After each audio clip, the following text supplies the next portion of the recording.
मतलब नहीं था ये। यार मैं कह रहा हूँ ना तुम ऊपर जाओ। You need a psychiatrist. तेरी ज्यादा जबान नहीं चल रही है। लड़ी जान गए हो तुसी, और कहाँ जाना है, रहो। 2 दिन में ही पता लग जाता है कि एक दूसरे के लिए बने ही नहीं। हेलो फ्रेंड, मुराद की माँ ने तो जैसे ठान ली है कि वो मन्नत का जीना हराम करके इसे चैन से जीने नहीं देंगी। ऊपर से इसकी दोनों नंदे अपने घर छोड़कर मैके आ चुकी हैं। दूसरा, फजीलत अच्छा रिश्ता ना मिलने पर शादी ना होने की वजह से अक्सर टेंशन में आकर चीखने चिल्लाने लगती है। अब भी सिर्फ मन्नत की तबीयत पूछने पर चीखेगी चिल्लाएगी कि वो पागल नहीं है, और मन्नत ये सब देखकर डर जाएगी। तो मुराद की माँ के पास जाकर इन्हें किसी अच्छे साइकियाट्रिस्ट को दिखाने का मशवरा देगी। तो मुराद की माँ को तो जैसे मन्नत को जलील करने का मौका हाथ आ जाएगा और वो चीखते चिल्लाते हुए पूरे घर को सर पर उठा लेंगी। तो मुराद भी परेशान होकर माँ के पास आएगा तो वो मन्नत पर फजीलत को पागल कहने का इल्ज़ाम लगाएंगी कि वो इसकी बेटी को पागल खाने दाखिल कराने का मंसूबा बना रही है। इस पर मन्नत अपनी बात का उल्टा मतलब निकालने पर मुराद को वजाहत देने की कोशिश करेगी कि इसने फजीलत को एक अच्छे साइकियाट्रिस्ट को दिखाने का मशवरा दिया था।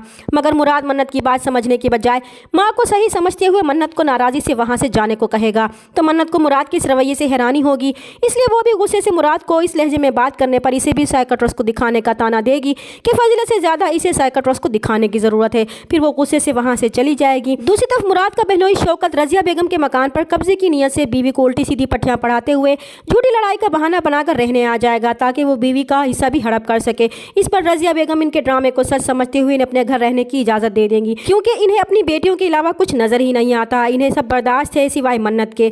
मुराद किसी न किसी तरह मन्नत को फिर से मना लेगा और मन्नत को लेने ना आने की वजह से मन्नत के साथ इसके भाई के घर जाकर इनसे माजरत करेगा। इस तरह रज़िया बेगम को मन्नत एक आंख नहीं बाती। बिल्कुल इसी तरह मन्नत के भाई को भी मुराद से चिढ़ है, इसलिए वो भी मुराद को बातें सुनाते हुए जल्दबाजी के रिश्ते को गलत कहेंगे कि शादी होते ही झगड़े शुरू हो जाते हैं और 2 दिन में ही बेजार हो जाते हैं कि वो एक दूसरे के लिए बने ही नहीं थे।